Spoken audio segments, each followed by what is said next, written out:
Au nom du Père et du Fils et du Saint-Esprit. Amen. Le Seigneur soit avec vous. Et avec votre esprit.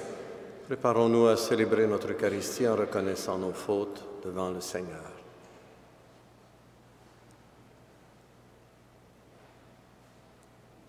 Seigneur Jésus, envoyé par le Père pour guérir et sauver les humains, prends pitié de nous. Prends pitié de nous. Ô Christ, venu dans le monde appeler tous les pécheurs, prends pitié de nous.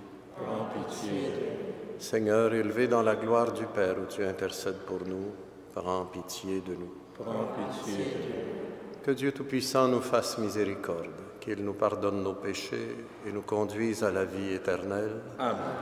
Prions le Seigneur. Que Sainte Agathe implore pour nous ton pardon, Seigneur, elle qui sut également te plaire par la consécration de sa virginité et par son courage dans le martyre. Par Jésus-Christ, ton Fils, notre Seigneur et notre Dieu, qui vit et règne avec toi et le Saint-Esprit maintenant et pour les siècles des siècles. Amen.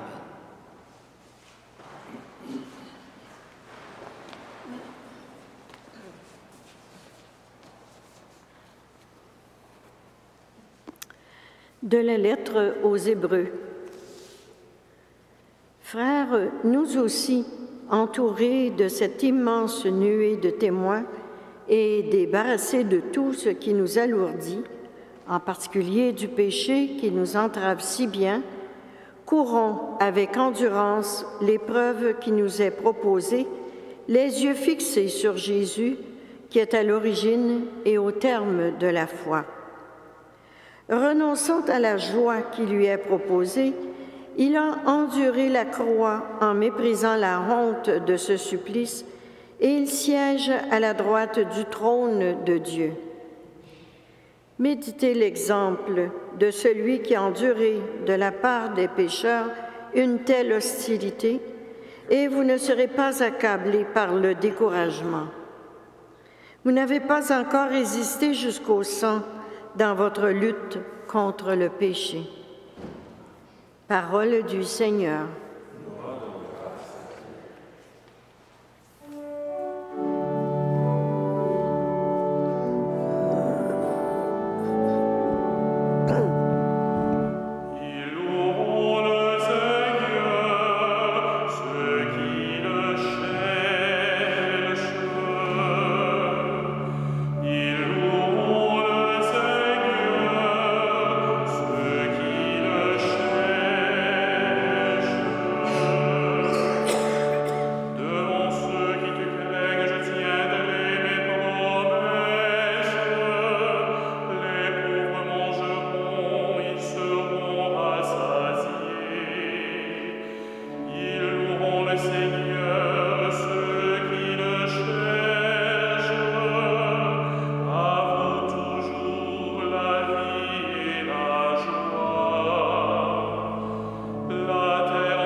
Le Seigneur soit avec vous.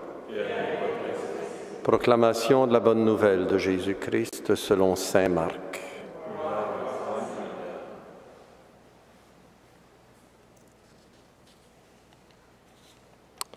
En ce temps-là, Jésus regagna en barque l'autre rive, et une grande foule s'assembla autour de lui. Il était au bord de la mer. Arrive un des chefs de synagogue, nommé Jaïr. Voyant Jésus, il tombe à ses pieds et le supplie instamment. « Ma fille, encore si jeune, est à la dernière extrémité. Viens lui imposer les mains pour qu'elle soit sauvée et qu'elle vive. » Jésus partit avec lui, et la foule qui le suivait était si nombreuse qu'elle l'écrasait. Or, une femme qui avait des pertes de sang depuis 12 ans, elle avait beaucoup souffert du traitement de nombreux médecins, et elle avait dépensé tous ses biens sans avoir la moindre amélioration. Au contraire, son état avait plutôt empiré. Cette femme, donc, ayant appris ce qu'on disait de Jésus, vint par derrière dans la foule et toucha son vêtement. Elle se disait, en effet, « Si je parviens à toucher seulement son vêtement, je serai sauvée. » À l'instant, l'hémorragie s'arrêta, et elle ressentit dans son corps qu'elle était guérie de son mal. Aussitôt, Jésus se rendit compte qu'une force était sortie de lui.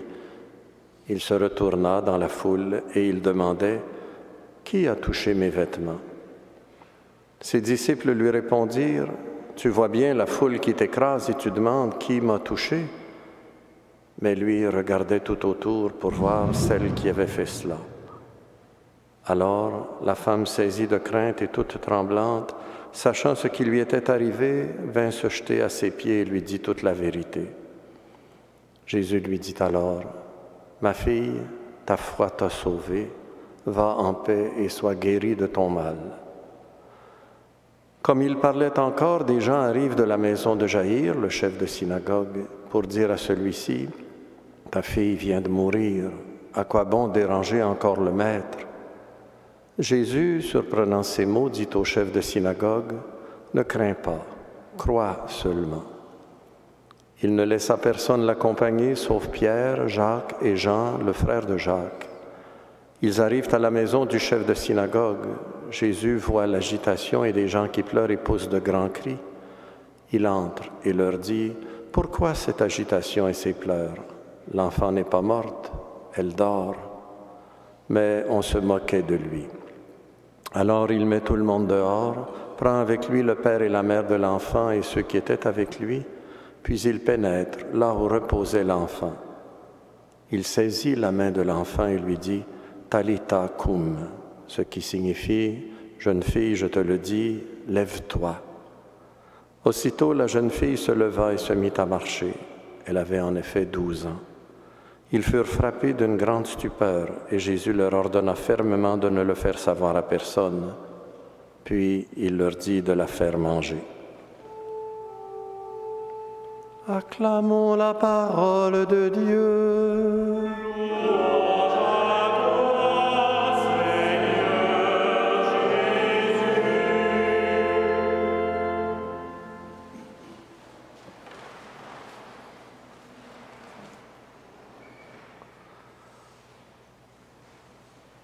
Dans la lettre aux Hébreux que nous avons entendue comme première lecture, l'auteur de la lettre disait « Nous aussi, débarrassés de tout ce qui nous alourdit, en particulier du péché qui nous entrave si bien, débarrassés de tout ce qui nous alourdit. » Qu'est-ce qui nous alourdit? Dans nos relations les uns avec les autres, dans notre relation peut-être même avec Dieu. L'orgueil, la rancune, les préjugés, un attachement trop considérable aux biens matériels. L'auteur nous invite à nous débarrasser de tout cela. Mais pas pour rien, il continue en nous disant « courir avec endurance l'épreuve qui nous est proposée, l'épreuve de notre vie, les yeux fixés sur Jésus. » Voilà ce que nous sommes invités à faire. Nous débarrasser de tout ce qui nous alourdit, mais nous fixer les yeux sur Jésus. Avoir confiance en lui. C'est ce qui s'est passé dans l'Évangile d'aujourd'hui pour le chef de synagogue et pour cette femme aussi. Les deux ont vu leur désir se réaliser parce qu'ils avaient foi. Ta foi t'a sauvé, a dit Jésus à la femme qui souffrait d'hémorragie depuis de nombreuses années. Et c'est la foi aussi qui guidait le chef de synagogue, Jaïr, qui faisait confiance à Jésus, qui croyait que Jésus pouvait sauver sa fille qui était à toute extrémité. Ils se sont débarrassés peut-être du regard des autres pour aller rencontrer Jésus et demander quelque chose pour eux. Nous aussi, nous sommes invités à nous débarrasser de tout ce qui nous alourdit, à prendre conscience qu'il y a peut-être plein de choses qui nous alourdissent dans notre relation avec les autres, dans notre relation avec Dieu. Nous débarrasser de tout cela et fixer notre regard sur Jésus. C'est ce que nous sommes venus faire ce matin, fixer notre regard sur lui, écouter sa parole, nous nourrir de sa vie. Puissions-nous poursuivre cette journée les yeux fixés sur Jésus et nous débarrassant de plus en plus de tout ce qui nous alourdit. Amen.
Prions ensemble au moment d'offrir le sacrifice de toute l'Église.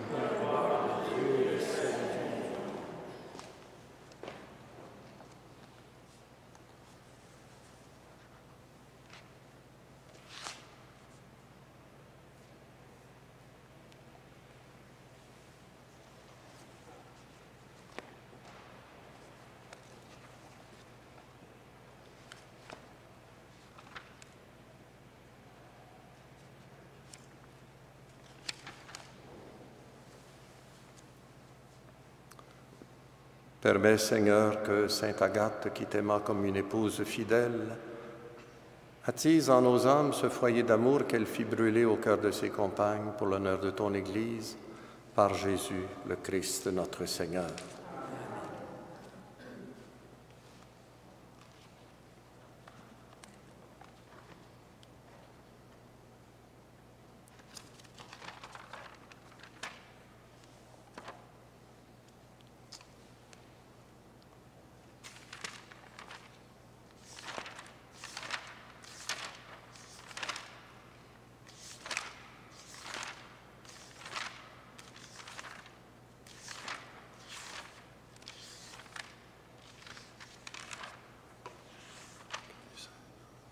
Le Seigneur soit avec vous. Et avec votre esprit. Élevons notre cœur. Nous le tournons vers le Seigneur. Rendons grâce au Seigneur notre Dieu. Cela est juste et bon. Vraiment, il est juste et bon de te rendre gloire, de t'offrir notre action de grâce toujours et en tout lieu, à toi, Père très saint, Dieu éternel et tout-puissant. Nous reconnaissons un signe éclatant de ta grâce dans le martyre de Sainte Agathe. En donnant sa vie comme le Christ, elle a glorifié ton nom. C'est ta puissance qui se déploie dans la faiblesse quand tu donnes à des êtres fragiles de te rendre témoignage par le Christ notre Seigneur. C'est pourquoi, avec les anges dans le ciel, nous pouvons te bénir sur la terre et t'adorer en chantant.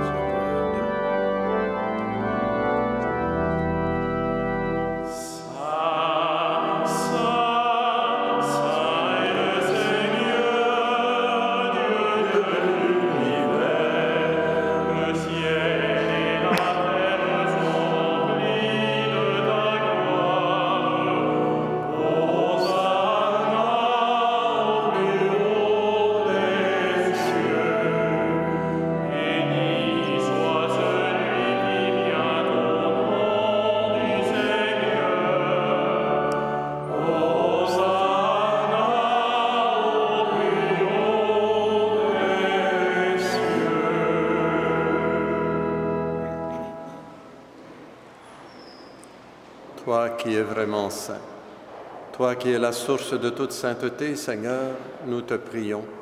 Sanctifie ces offrandes en répandant sur elles ton esprit, qu'elles deviennent pour nous le corps et le sang de Jésus, le Christ notre Seigneur.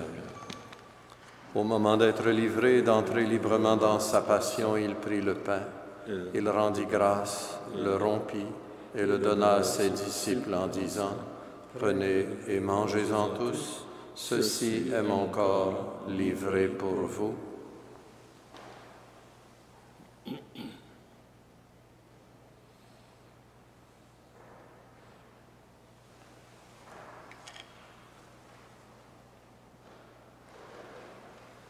De même, à la fin du repas, il prit la coupe.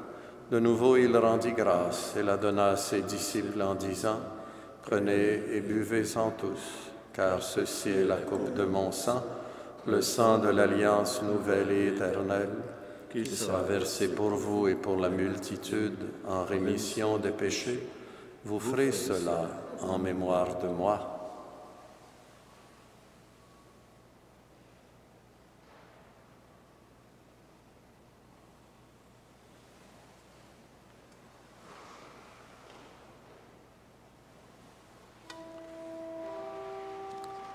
Il est grand le mystère de la foi.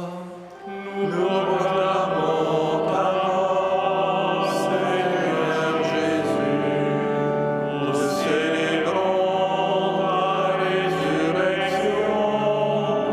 Nous attendons ta venue dans la gloire.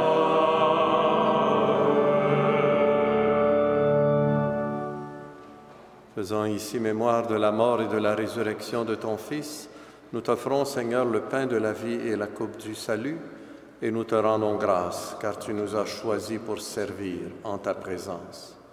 Humblement, nous te demandons qu'en ayant part au corps et au sang du Christ, nous soyons rassemblés par l'Esprit Saint en un seul corps. Souviens-toi, Seigneur, de ton Église répandue à travers le monde. Fais-la grandir dans ta charité avec le pape François, notre évêque Christian, nos évêques auxiliaires Thomas et Alain, et toutes les personnes qui ont la charge de ton peuple. Souviens-toi aussi de nos frères, de nos sœurs qui se sont endormis dans l'espérance de la résurrection, particulièrement aujourd'hui de M. Roger Gauvin, et de toutes les personnes qui ont quitté cette vie. Reçois-les dans ta lumière auprès de toi. Sur nous tous, enfin, nous implorons ta bonté. Permets qu'avec la Vierge Marie, la bienheureuse Mère de Dieu, avec Saint Joseph, son époux, avec les apôtres et les saints de tous les temps qui ont vécu dans ton amitié, particulièrement le Saint Frère André et Sainte Agathe, nous ayons part à la vie éternelle et que nous chantions ta louange par Jésus-Christ, ton Fils bien-aimé. Par lui, avec lui et en lui, à toi Dieu le Père Tout-Puissant, dans l'unité du Saint-Esprit, tout honneur et toute gloire pour les siècles des siècles. Amen. Unis dans le même esprit, nous pouvons dire avec confiance la prière que nous avons reçue du Sauveur. Notre Père qui es aux cieux, que ton nom soit sanctifié, que ton règne vienne, que ta volonté soit faite sur la terre comme au ciel. Donne-nous aujourd'hui notre pain de ce jour. Pardonne-nous nos offenses, comme nous pardonnons aussi à ceux qui nous ont offensés. Et ne nous laisse pas entrer en tentation, mais délivre-nous du mal. Délivre-nous de tout mal, Seigneur, et donne la paix à notre temps. Par ta miséricorde, libère-nous du péché. Rassure-nous devant les épreuves. En cette vie où nous espérons le bonheur que tu promets et l'avènement de Jésus-Christ, notre Sauveur. Car c'est à toi qu'appartiennent le règne, la puissance et la gloire, pour les siècles des siècles. Seigneur Jésus-Christ, tu as dit à tes apôtres, « Je vous laisse la paix, je vous donne ma paix. Ne regarde pas nos péchés, mais la foi de ton Église. Pour que ta volonté s'accomplisse, donne-lui toujours cette paix et conduis-la vers l'unité parfaite, toi qui règnes pour les siècles des siècles. Amen. Et que la paix du Seigneur soit toujours avec vous. Et avec votre esprit. Et prenons le temps pour s'échanger les uns les autres un signe de paix. La paix de Dieu soit avec toi.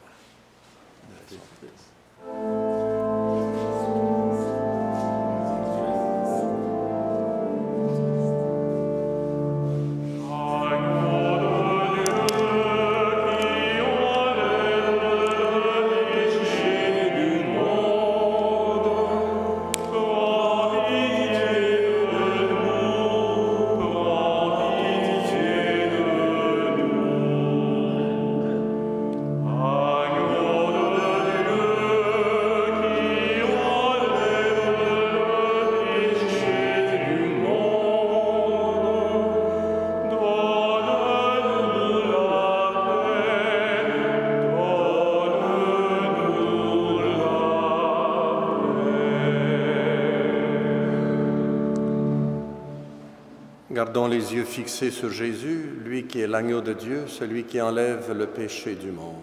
Seigneur, je ne suis pas digne de te recevoir, mais dis seulement une parole et je serai guéri. Que le corps et le sang du Christ nous gardent pour la vie éternelle. Amen.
Prions le Seigneur.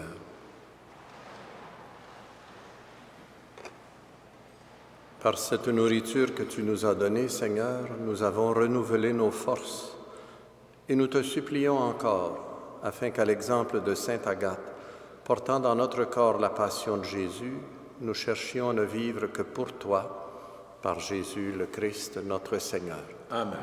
Le Seigneur soit avec vous. Et avec votre esprit. Que Dieu Tout-Puissant vous bénisse, le Père, le Fils et le Saint-Esprit. Amen. Allez dans la paix du Christ. Nous rendons grâce à Dieu. Bonne journée à vous et aussi bonne année à nos sœurs et frères d'origine chinoise ou vietnamienne. C'est le jour de l'an pour eux aujourd'hui, alors bonne année à vous.